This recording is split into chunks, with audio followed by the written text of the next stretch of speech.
Well, I guess I know I've made it as a YouTube sword reviewer when people start sending me review samples, or in this case, kind of, sort of. Swan over at Murasame reached out to me based on the conversations that we've had over the last couple of years and the reviews I've already done of some of his products on my channel.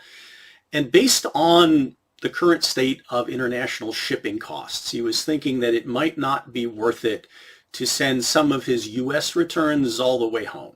So he asked if I'd be willing to take them in, assess and potentially repair the damage as part of my ongoing sword project series, or maybe I could use the parts for other projects.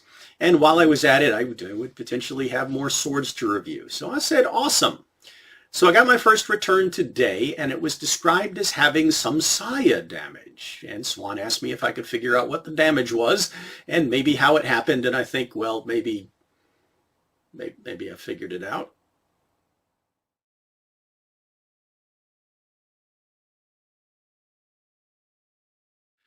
Well, I guess I'm lucky because I've never actually seen something like this happen before. And what it looks like is that somehow or another there was a heck of a flaw in the grain of the wood on both sides evenly that made this thing snap in half during shipping. And he asked me to check out the packaging, and it came in one of these famous yellow taped styrofoam boxes. There's not a single dent on it. And the blade itself is in perfect shape. It's just, wow.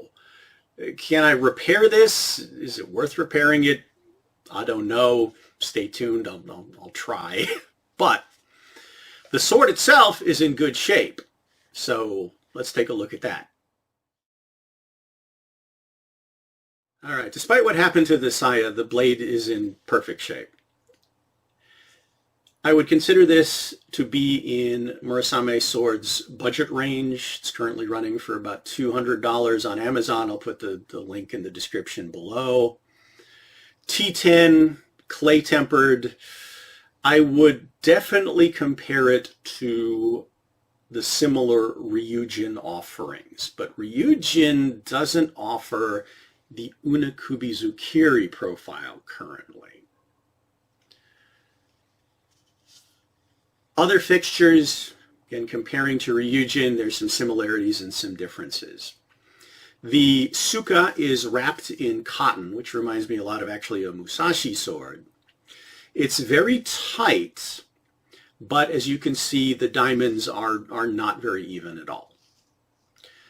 Real same panels underneath, double pinned. Now the fuchi and the kashira are black lacquered castings. This reminds me of both Ryujin offerings and Musashi offerings with brass minuki. Now, I feel like I got, a little bit of a nice touch because it comes with copper seppa. The Suba is one of these cut steel affairs in the chrysanthemum pattern that's very similar to my original Hanwei Practical Plus offering, but that one, of course, was in bronze, and this one is in just cut steel. Doesn't really have any hot spots, though, and given the rest of the dynamics of the sword, it actually feels pretty good. Everything is nice and tight. The habaki has an interesting kind of a sun pattern on it. Everything's pretty well fit. The blade itself, well, it's kind of what I expect from a Longchuan T10 offering. You got a real hamon, some machine polish, nothing fancy there. All the planes are reasonably even. It does have the double bohi, like my Lue swords do, where you've got the big one through the part of the sword that's got the full spine, and then the thin one that goes all the way almost to the tip. Now you'll notice that there is not a yokote. It's kind of a long kasaki, but that is a smooth transition. Edge out of the box looks really good. Oh yeah, edge is wonderful, which is something I've kind of come to expect. Let's talk about the stats and the handling, because I was kind of surprised once I got the sword in hand.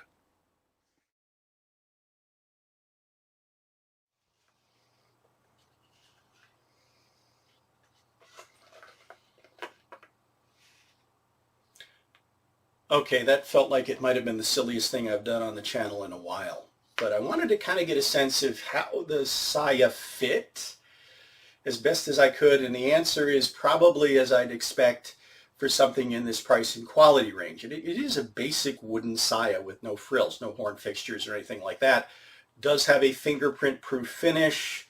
The thicker Sageo is a nice touch. Fit with the Koiguchi at this point, don't know how much of this is affected by the rest of the damage, is not the best. It's not completely loose, but it doesn't have much retention. But let's talk about the sword.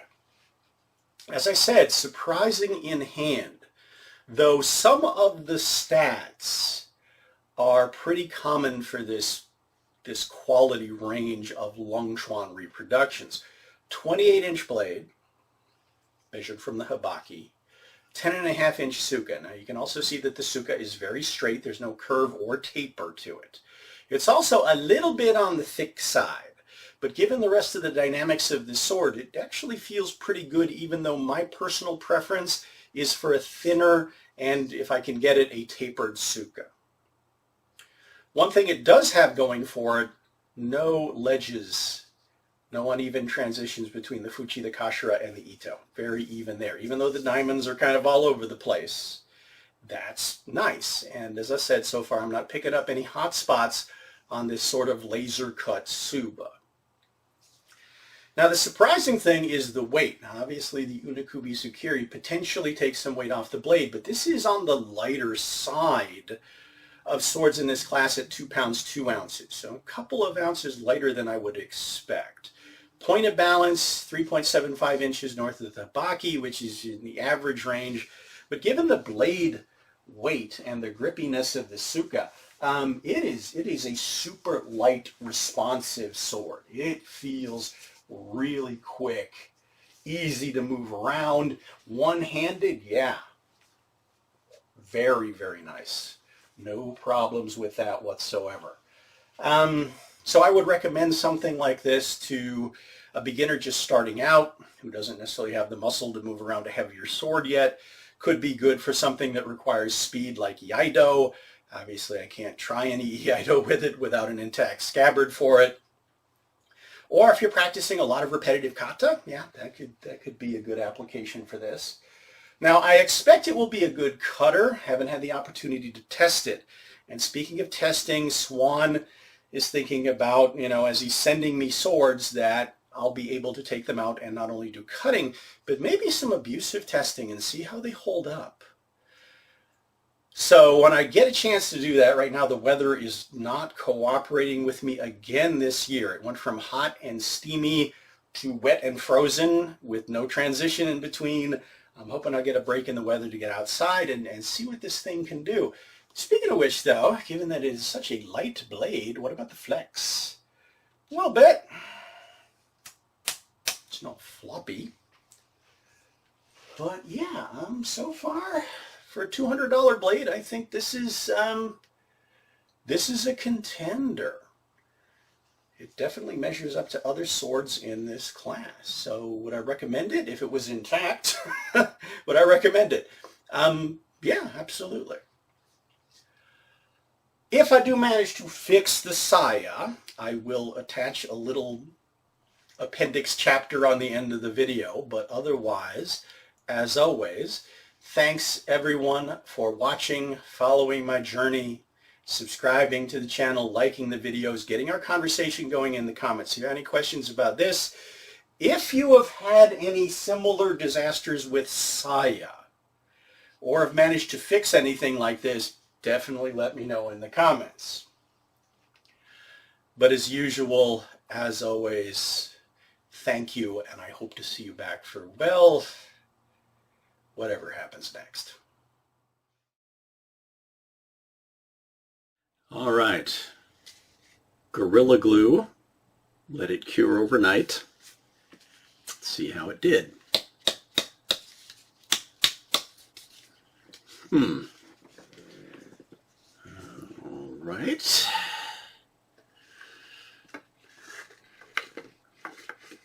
Rough spots. Look at that. Put the saya back together and the retention improved. So, yeah, that's an unexpected surprise. All right.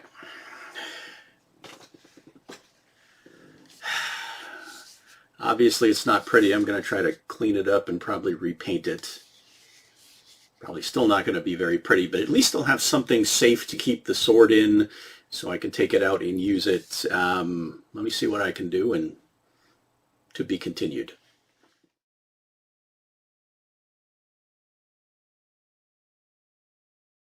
All right, it's been about 3 days and about 6 coats of lacquer, and I admit I did not take the time to do my best job. So yeah, it still kind of looks a little bit like the Enterprise after the Battle of the Motara Nebula. Maybe one day, if I have the time, I'll go back and do a proper sanding and filling and refinishing job and make it prettier. But for now, I think it's functional and it's holding together. Yes, also the retention. Not the tightest, but I feel like it's reasonably functional. I've been practicing it with it a little bit, and it's loosened up a little bit. Speaking of practice, though, one thing I should have you hear, right? That washboarding sound. I tend to get that a lot with this particular profile of blade. The Unokubi Zukiri, with the cut as it ends here near the tip, leaves kind of a diamond shape, and I think this corner right here manages to catch every bump and flaw in the saya. And obviously this one has a few more because there's probably some filler scars in the middle of it. But yeah, it does make it a little bit noisier. Now, if you have a sword of this profile that doesn't make that noise, let me know about it in the comments. Next step, I will get around to doing some cutting and some other performance testing as soon as I can. As you can see, it's midday right now as I'm filming, and it's really dark. I'm just not getting a break in the weather yet. Hopefully I will soon. And as soon as I can, to be continued.